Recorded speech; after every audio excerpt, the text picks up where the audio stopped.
œuvre. C'est une joie d'être à Connect ce matin, de vivre ce culte avec vous. Merci aux responsables pour l'invitation. Et je profite aussi de vous transmettre les salutations de l'église d'Uccle. Nous sommes des voisins, on ne se connaît pas beaucoup, on fait des activités ensemble. Par exemple, hier, on était là. C'était un bon moment aussi de vivre ce temps de formation avec l'église Connect. Amen. Et je vois que vous êtes en bonne santé, que vous êtes en forme. Merci au Seigneur pour la bonne santé de Connect. Et que là aussi le Seigneur continue son œuvre. Le Seigneur m'a mis à cœur de vous parler de la parabole des talents dans Matthieu 25, que vous connaissez. Et mon thème, c'est être actif pour Christ. Dans Matthieu 25, à partir du verset 14. On va le lire dans la version seconde. Et une parabole donc où il est question de 3 serviteurs et à qui le maître a donné des talents différents. Alors, le talent, ce n'est pas comme ce que nous comprenons aujourd'hui des dons, des capacités. Le talent, c'était une unité de mesure. C'était pour mesurer de l'argent ou des pièces d'or, des pièces de bronze. Et un talent, semble-t-il, valait 6000 deniers. Et un denier, c'était le salaire journalier d'un ouvrier agricole. Donc, si on dit que le maître, par exemple, a donné au 3e serviteur un talent, ça pouvait paraître peu de choses par rapport aux autres. Mais si on le convertit à la réalité, c'était beaucoup. C'était presque 15 années de salaire pour un ouvrier que le maître a donné au 3e serviteur. Mais lisons le texte. Il est dit à partir du verset 14, donc Jésus qui parle, il en sera comme d'un homme qui, partant pour un voyage, appela ses serviteurs et leur remit ses biens. Il donna 5 talents à l'un, 2 à l'autre, et au 3e, il en donna 1. À chacun donc selon sa capacité, et il partit. Aussitôt, celui qui avait reçu les 5 talents s'en alla, les fit valoir, et il gagna 5 autres talents. De même, celui qui en avait reçu les 2, en gagnant 2 autres. Celui qui n'en avait reçu qu'un alla faire un creux dans la terre et cacha l'argent de son maître. Longtemps après, le maître de ses serviteurs revint et leur fit rendre compte. Celui qui avait reçu les 5 talents s'approcha, en apporta 5 autres talents, et il dit, « Seigneur, tu m'as remis 5 talents, voici, j'en ai gagné 5 autres. » Son maître lui dit, « C'est bien, bon et fidèle serviteur, tu as été fidèle en peu de choses, je te confierai beaucoup. Entre dans la joie de ton maître. » Celui qui avait reçu les 2 talents s'approcha aussi, et il dit, « Seigneur, tu m'avais remis 2 talents, voici, j'en ai gagné 2 autres. » Son maître lui dit, « C'est bien, bon et fidèle serviteur. Tu as été fidèle en peu de choses, je te confierai beaucoup. Entre dans la joie de ton maître. » Celui qui n'avait reçu qu'un talent s'approcha ensuite et il dit, « Seigneur, je savais que tu es un homme dur, qui moissonne où tu n'as pas semé, et qui amasse où tu n'as pas vanné. J'ai eu peur, et je suis allé cacher ton talent dans la terre. Voici, prends ce qui est à toi. » Son maître lui répondit, « Serviteur méchant et paresseux, tu savais que je moissonne où je n'ai pas semé et que j'amasse où je n'ai pas vanné. Il te fallait donc remettre mon argent au banquier et, à mon retour, j'aurais retiré ce qui est à moi avec un intérêt. Ôte-lui donc le talent et donnez-le à celui qui a les 10 talents. Car on donnera à celui qui a, et il sera dans l'abondance, mais à celui qui n'a pas, on notera même ce qu'il a. Et le serviteur inutile, jetez-le dans les ténèbres du dehors, où il y aura des pleurs et des grincements dedans. »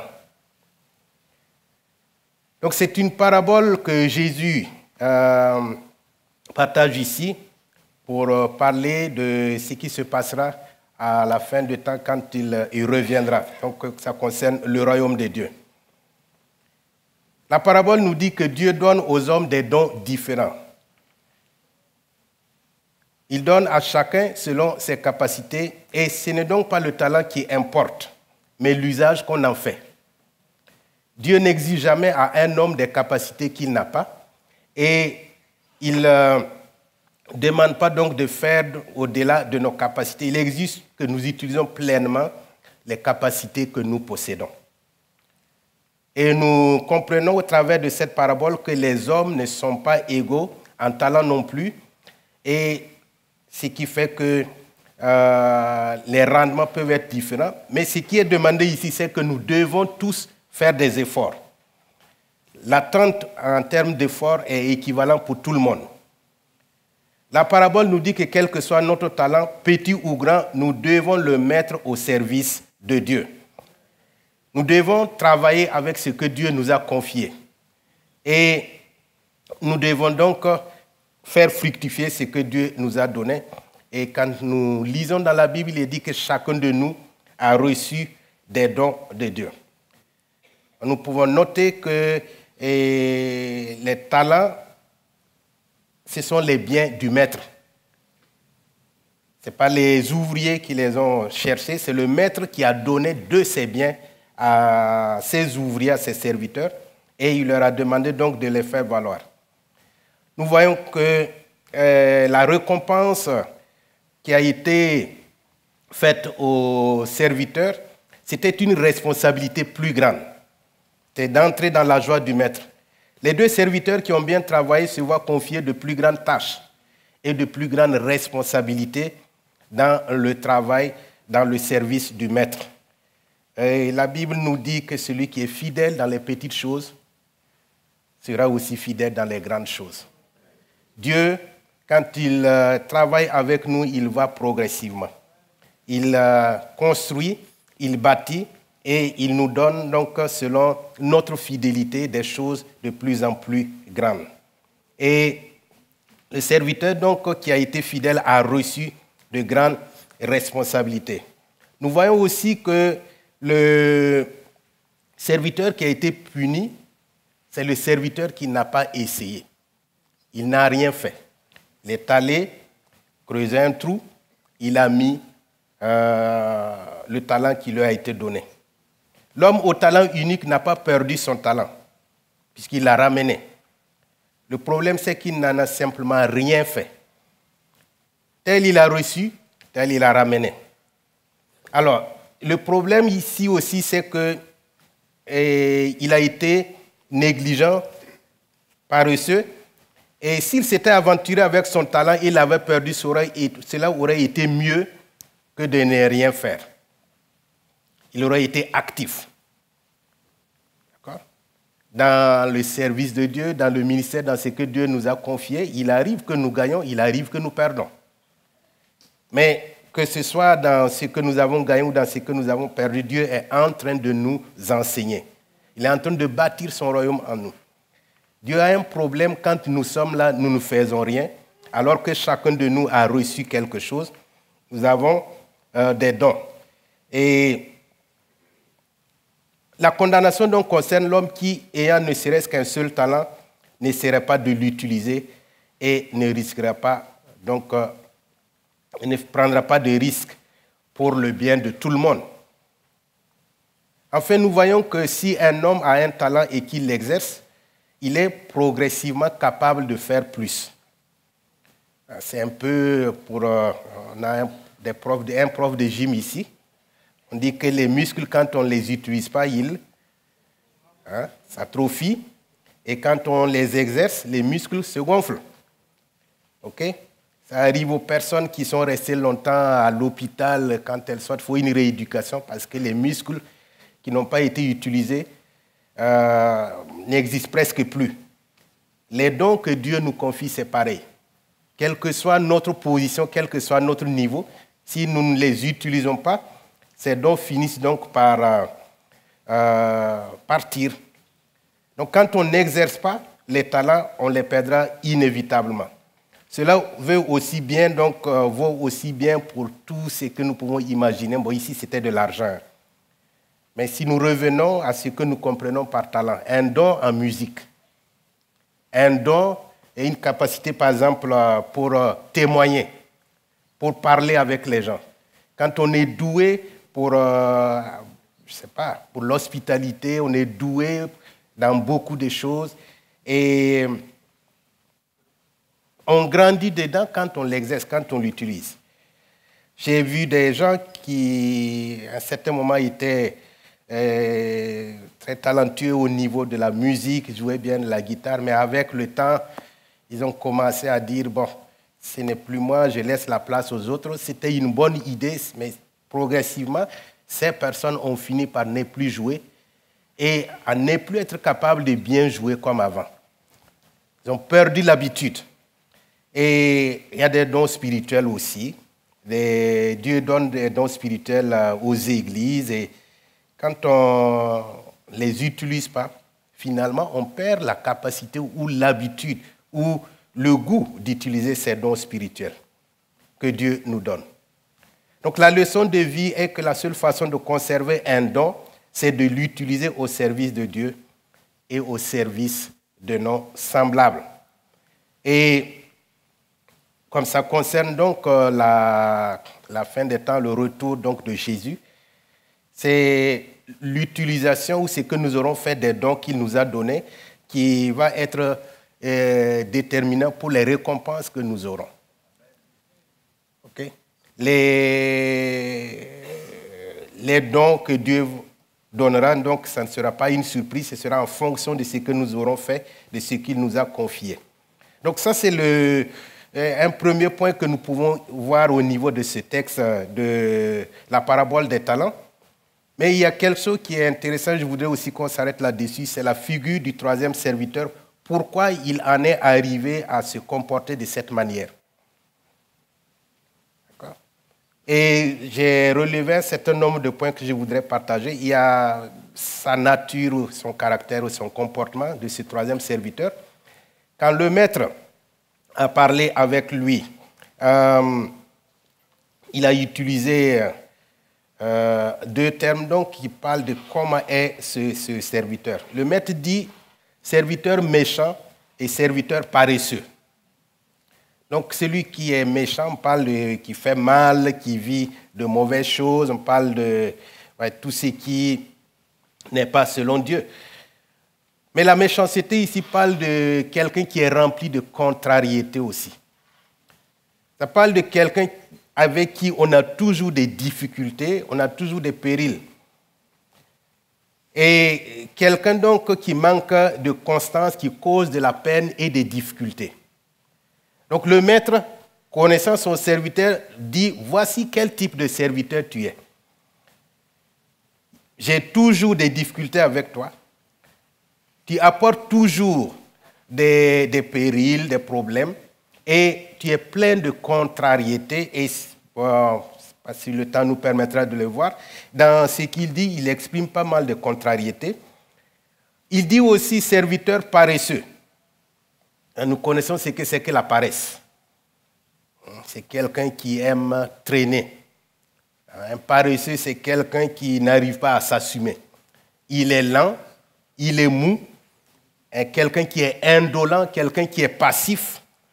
Un paresseux, c'est quelqu'un qui hésite toujours. Est-ce que je le fais maintenant? Est-ce que je le fais demain? Est-ce qu'il est l'heure? Est-ce que ce n'est pas l'heure? Et pendant qu'il est là à réfléchir, le temps passe. Le temps s'écoule. Un paresseux ne sait pas gérer son temps. Et un paresseux, c'est quelqu'un qui trouve toujours des justificatifs pour expliquer pourquoi il est comme ça ou même pourquoi il n'a pas fait les choses. Et dans ces justificatifs, quelquefois, il accuse les autres. Fort heureusement, ici, le serviteur, il n'a pas accusé ses collègues et il ne s'est pas plaint du fait qu'il a eu un seul talent. Mais il a quand même accusé son maître. D'accord? Il s'est attaqué à son maître. Donc, il est méchant, il est paresseux, mais dans ses déclarations, il dit aussi qu'il a eu peur. Le serviteur. Il dit, j'ai eu peur et je suis allé cacher ce talent. Alors, il n'avait pas peur de son maître. On est d'accord. Parce que s'il avait peur de son maître, il aurait eu le temps de quitter son maître. Il aurait pu démissionner. OK? Il aurait profité de l'absence de son maître même pour se barrer, comme on dit. Mais il est resté là et il est venu rendre compte comme tout le monde. Donc ce n'était pas la peur de son maître. La peur, en réalité, c'est qu'il avait peur de prendre des risques. J'ai eu peur. Subitement, il a compris qu'il avait une grande responsabilité. Subitement, il a compris qu'il devait entreprendre. Subitement, il a compris qu'il devrait aussi rendre des comptes. Et ça, il a eu peur. Ça l'a refroidi. Il a eu peur donc d'assumer la responsabilité de ce qui lui a été confié. Peut-être qu'il profitait de la fidélité des autres serviteurs, il faisait semblant, c'était un groupe et ça passait comme ça. Et il, là, face donc à quelque chose de personnel, et ce qu'il est vraiment ressorti. C'est la même chose dans la vie chrétienne. Et quand nous sommes en église, et quand nous sommes en groupe, il y a des choses qui peuvent passer, qui peuvent ne pas ressortir, mais la réalité de ce que nous sommes va apparaître quand nous faisons face à des défis personnels, quand nous faisons face à des épreuves, quand nous faisons face à des choix. Cela va montrer quel type de personne nous sommes, quel type de chrétien nous sommes. Cela va révéler notre degré de maturité. Donc la peur d'entreprendre, c'est par exemple la peur de rendre témoignage. On dit on va aller évangéliser et on imagine beaucoup de choses. Bon, ça arrive à tout le monde, c'est à moi aussi. J'ai déjà été dans la rue, faire des contacts. Est-ce que je vais parler avec celui-ci? Est-ce que je ne vais pas parler? Qu'est-ce qu'il va penser? Qu'est-ce qu'il va dire? Quelquefois, c'est plus facile d'aller donner un traité que de parler ou d'aller mettre dans les boîtes. Mais au moins, on essaie.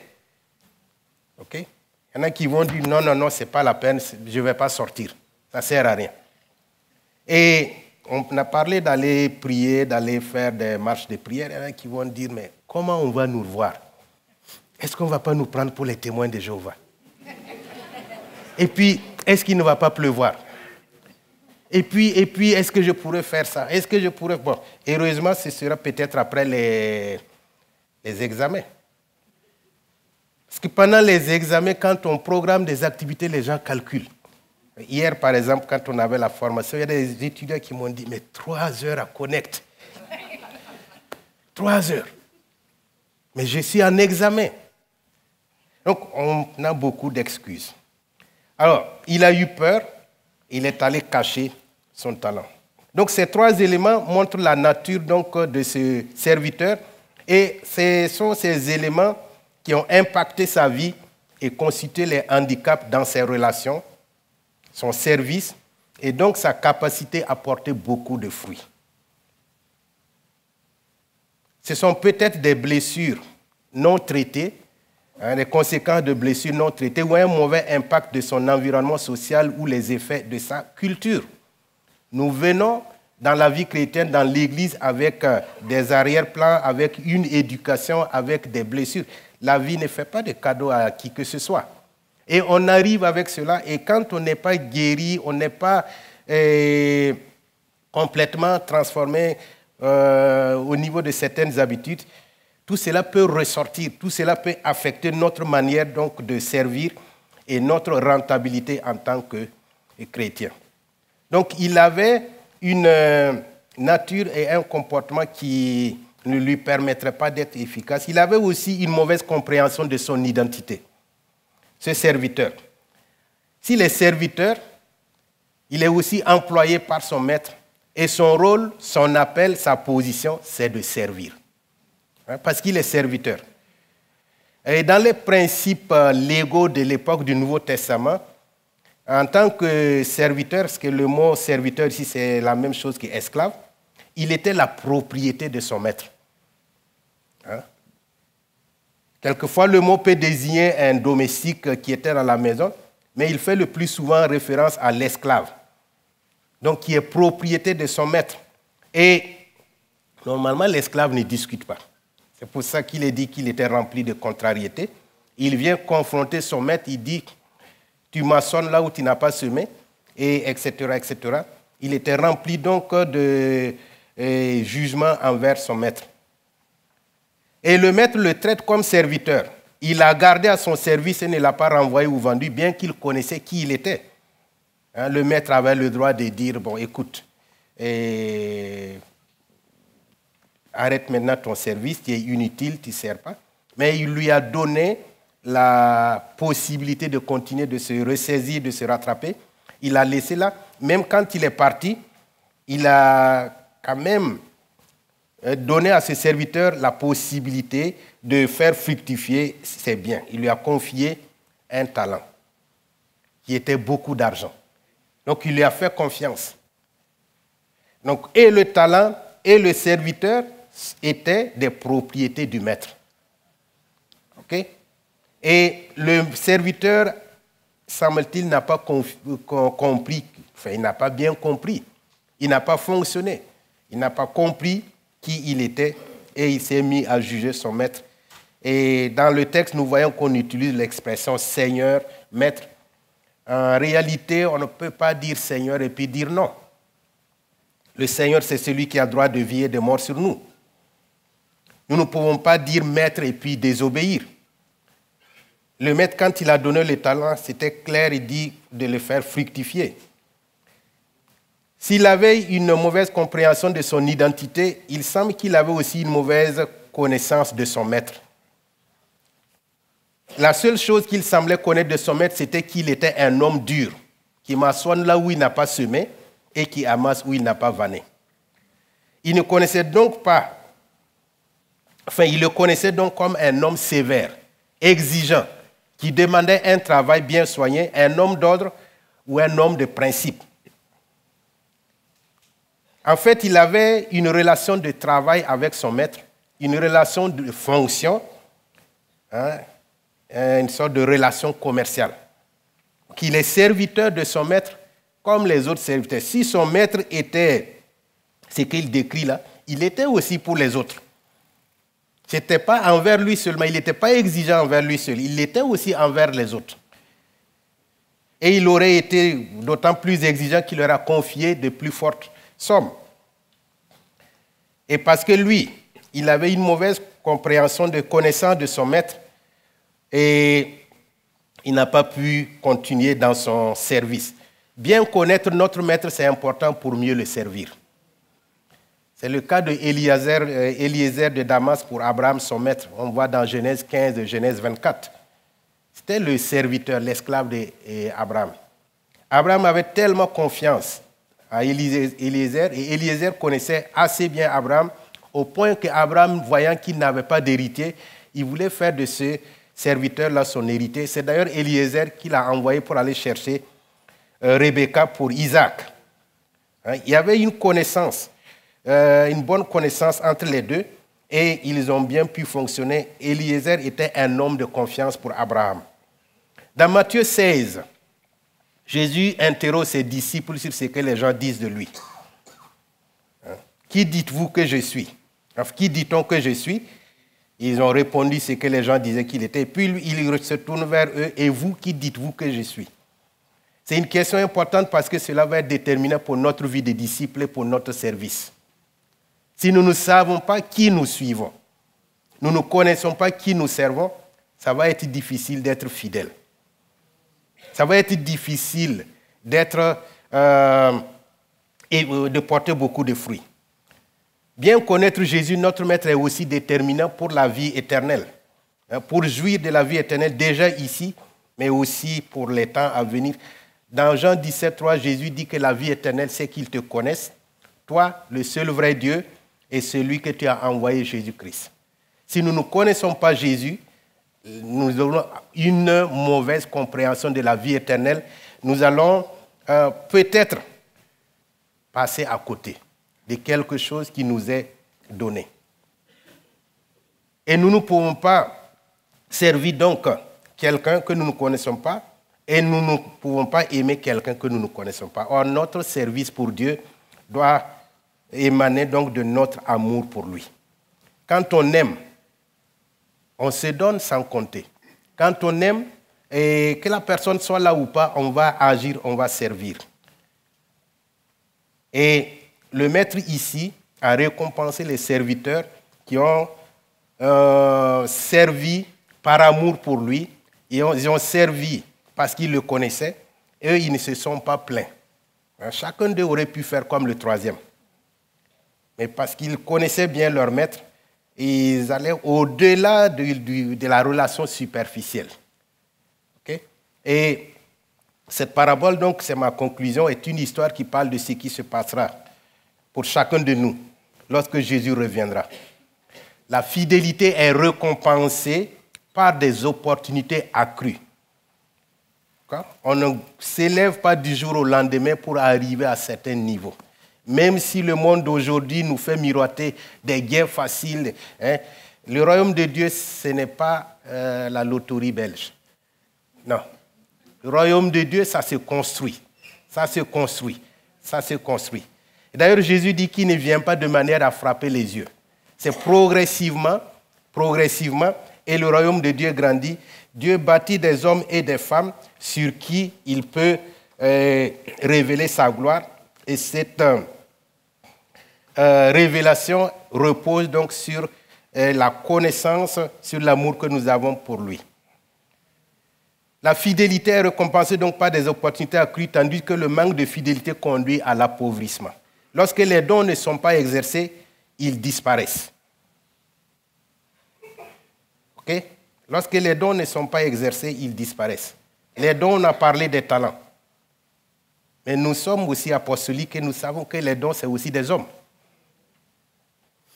Nous sommes apostoliques. Les dons aussi, c'est des hommes. Quand nous ne reconnaissons pas ce que Dieu nous a donné, ça aussi, c'est une réalité. On ne va pas les utiliser. Finalement, ces personnes-là vont disparaître ou être envoyées ailleurs. Le sarment qui ne porte pas de fruits est coupé et jeté dehors. Jean 15, 2. Tout comme le serviteur inutile de Matthieu 25, verset 30 dit, jetez-le dehors, il est inutile. Le sarment qui ne porte pas de fruits est inutile. Le serviteur qui ne porte pas de fruits est inutile. Nous voyons aussi que mieux nous connaissons notre maître, mieux nous pouvons l'aimer et le servir. Dieu cherche des serviteurs fidèles. Ce sont eux, les vrais disciples sur qui le Seigneur peut compter. Puisque notre maître, c'est Jésus, il est aussi celui qui nous guérit des blessures que nous avons pu amener dans la vie chrétienne, dans l'Église. Il est aussi celui qui nous transforme. C'est l'action du Saint-Esprit dont on a parlé tout à l'heure. C'est lui qui nous donne aussi la puissance et qui nous équipe avec des dons pour le servir. Dieu, il est à l'œuvre. Et il s'attend à ce que nous puissions être actifs pour lui. Que nous puissions être des gens qui portent beaucoup de fruits. Quand Christ nous appelle, il nous appelle d'abord pour lui, pour être pour lui. Et ensuite, il nous envoie pour le servir. Et quelquefois, nous intervertissons les choses. Nous devenons chrétiens, nous nous précipitons pour aller servir. Et après, on s'arrête, mais finalement, c'est qui je sers? C'est qui je sers? Non, Dieu nous appelle d'abord pour lui. Les disciples, c'était pareil. Il prend du temps, il investit en nous, et à partir de là, quand nous le connaissons, il peut nous utiliser pour servir fidèlement et manifester sa gloire. Que le nom du Seigneur soit béni et qu'il nous donne d'être des serviteurs fidèles qui portent beaucoup de fruits pour lui. Amen.